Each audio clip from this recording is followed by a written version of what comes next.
دنیا کی زندگی میں جب انسان گم ہو جاتا ہے تو در حقیقت یہی سب سے بڑی گمراہی ہے اور یہی سب سے بڑا کفر ہے اور یہی سب سے بڑا دجل ہے کہ دنیا نے آپ کو آخرت سے غافل کر دیا، دنیا نے آپ کو اللہ سے غافل کر دیا۔ یہ دجل ہے، اصل دجالیت یہ ہے اصل۔ باقی ایک شخص دجال وہ ایک الگ جگہ ہے اپنی جگہ پر جس کا فتنہ آنا ہے۔ افحسب الذین کفروا ان یتخذوا عبادی من دونی اولیاء، کیا کافروں نے یہ سمجھا ہے کہ وہ میرے بندوں ہی کو میرے مقابلے میں اپنے حمایتی بنا لیں گے؟ عیسیٰ میرا بندہ ہے، کیا وہ میرے مقابلے میں آ کر تمہاری حمایت کرے گا؟ عبد القادر جیلانی میرے بندے ہیں، کیا وہ میرے مقابلے میں آ کر تمہاری مدد کریں گے؟ کیا تم نے سمجھا میرے بندوں کو وہ میرے مقابلے میں من دونی اپنا حمایتی بنا لیں گے؟ اِنَّا اعْتَدْنَا جَهَنَّمَ لِلْكَافِرِينَ نُزُلًا، ہم نے ایسے کافروں کے لیے جہنم کو بنا رکھا ہے ابتدائی مہمان نوازی کے لیے، ان کی مہمان نوازی ہوگی جہنم میں۔ قُلْ هَلْ نُنَبِّئُكُم بِالْأَخْسَرِينَ أَعْمَالًا، کہیے ان سے کیا ہم تمہیں بتائیں اپنے عمل، اپنی محنت، اپنی جد و جہد، بھاگ دوڑ، اپنی سعی جو ہے اس کے اعتبار سے سب سے زیادہ گھاٹے میں کون ہے؟ محنت تو ہر ایک کر رہا ہے، جیسے کہ حضور نے فرمایا کلو نفس یغدو فبائع نفسہ، ہر انسان صبح ہوتی ہے تو اس کے بعد سے اپنے آپ کو بیچنا شروع کر دیتا ہے، اپنا وقت بیچ رہا ہے، اپنی صلاحیت بیچ رہا ہے، اپنی انرجی بیچ رہا ہے، اپنی اور ذہانت بیچ رہا ہے، شام تک بیچتا رہتا ہے اپنے آپ کو، کچھ کما کر لاتا ہے، بیچ کر اپنے آپ کو کچھ لے کر آتا ہے۔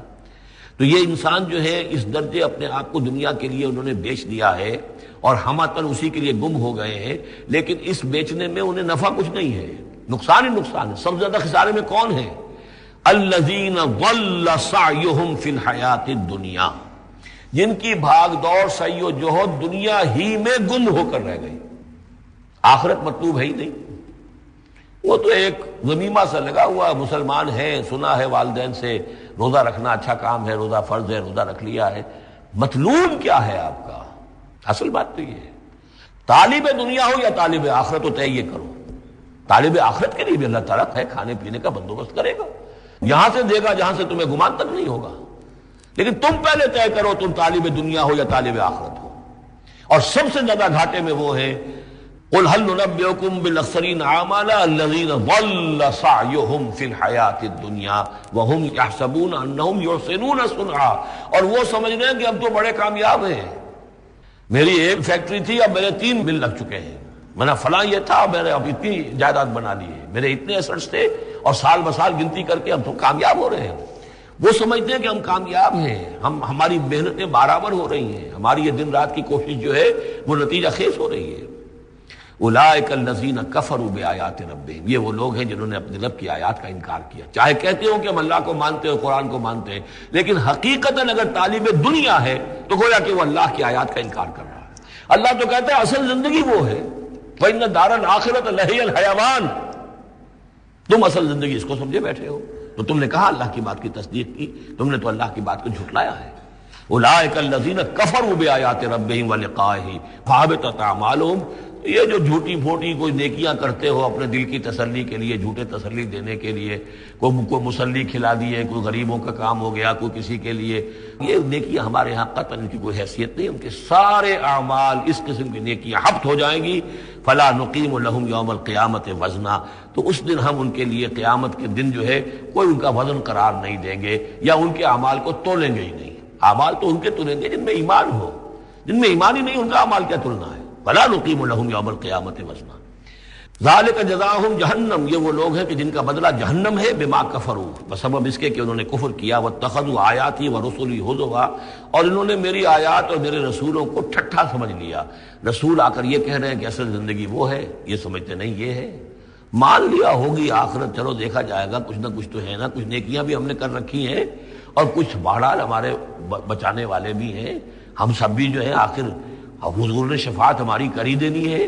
جیسے یہودی کہتے تھے کہ ہم تو یہودی ہیں تو ہم تو اللہ کے بیٹوں کے مانند ہیں، چہیتے ہیں، لاڈلے ہیں۔ اب وہ آخری حصہ ان الذین آمنوا، جب ان کفار کی کیفیت یہ ہے، اور کفار سے مراد یہاں پر وہ منکر نہیں ہے، وہ کفار ہے جو حقیقت کے اعتبار سے طالب دنیا بن گیا، چاہے اس نے لیبل اسلام کا لگا رکھا ہو، مسلمانوں کا وہ بہت بڑا لیڈر ہو، قائد ہو، کچھ بھی ہو، جو طالب دنیا ہے فی الواقع وہ ہے در حقیقت کے جو اصل کافر ہے۔ قانوناً وہ مسلمان ہوگا، مسلمان ہو، مسلمانوں کا لیڈر ہو، وہ پیر ہو، وہ کوئی بڑا عالم ہو، کچھ بھی ہو، لیکن طالب دنیا، اصل طالب دنیا کا ہے یا آخرت کا، یہ طے کرنے والی بات ہے۔ ان الذین آمنوا وعملوا الصالحات کانت لہم جنات الفردوس نزلا، اس کے برعکس وہ لوگ جو ایمان لائے اور جنہوں نے نیک عمل کیے، ایمان کے سارے تقاضوں کو بھرپور طور پہ ادا کیا، یہ وہ لوگ ہوں گے جن کے لیے ٹھنڈی چھاؤں والے باغات ہوں گے، ان کے وہاں پر مہمان نوازی نزل ہوگی، نزل ابتدائی، خالدین فیہا، اس میں وہ ہمیشہ ہمیشہ رہیں گے، لا یبغون عنہا حولا، اور ان کے لیے اور پھر وہ نہیں چاہیں گے کہ اس سے ان کو کہیں اور بھیج دیا جائے، یعنی یہ کہ جنت ایسی جگہ نہیں ہے جہاں جی اکتا جائے۔ آپ دنیا میں تو اچھی سے اچھی جگہ کا تصور کریں، مستقل رہنا پڑے گا طبیعت اکتا جائے گی وہ، لیکن جنت ایسی جگہ ہے کہ وہاں سے پھر آدمی کہیں ٹلنا نہیں چاہے گا۔ دو آخری وہ آیات، اب یہ پھر توحید کے دو بہت بڑے خزانے۔ قل لو کان البحر مدادا لکلمات ربی لنفد البحر قبل ان تنفد کلمات ربی ولو جئنا بمثلہ مددا۔ یہاں اللہ کے کلمات کا ذکر ہے، اور کلمات سے مراد کیا ہے؟ اللہ کی ہر شے جو اس نے پیدا کی ہے اس کے ایک کلمہ کن کا ظہور ہے، کل مخلوقات اس کے کلمات ہیں۔ تو کیا کوئی انسان ہے جو اللہ کی جملہ مخلوقات کا احاطہ کر سکے؟ اگر زمین کا پورا سمندر جو ہے وہ سیاہی بن جائے اپنے رب کے کلمات کو لکھنے کے لیے، سمندر ختم ہو جائے گا لیکن اللہ کے کلمات ختم نہیں ہوں گے، چاہے اتنی ہی اور بھی اس کے لیے سمندر لے آئیں سیاہی بنا کر۔ قل الحمد للہ الذی لم یتخذ ولدا ولم یکن لہ شریک فی الملک ولم یکن لہ ولی من الذل وکبرہ تکبیرا۔ اب شکل کیا ہوتی ہے شرک میں؟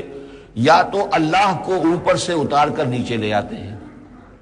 انسانوں کی صف میں، مخلوقات کی صف میں کھڑا کر دیا، یا انسانوں میں سے کسی کو اٹھا کر اور خدا کے برابر کر دیا، وہاں اس کی نفی ہے، اللہ کا بلند مقام۔ یہاں انسانوں کو کہیں خدا کے برابر شریک نہ کر دو، تو یہاں فرمایا قل انما انا بشر مثلکم، اے نبی کہہ دیجئے میں بھی تمہاری طرح کا ایک انسان ہوں، یوحی الی انما الہکم الہ واحد، مجھ پر وحی کی جا رہی ہے کہ تمہارا الہ ایک ہی الہ ہے، اکیلا ہے۔ فمن کان یرجو لقاء ربہ، تو دیکھو جو کوئی بھی اپنے رب سے ملاقات کا امیدوار ہو، فلیعمل عملا صالحا،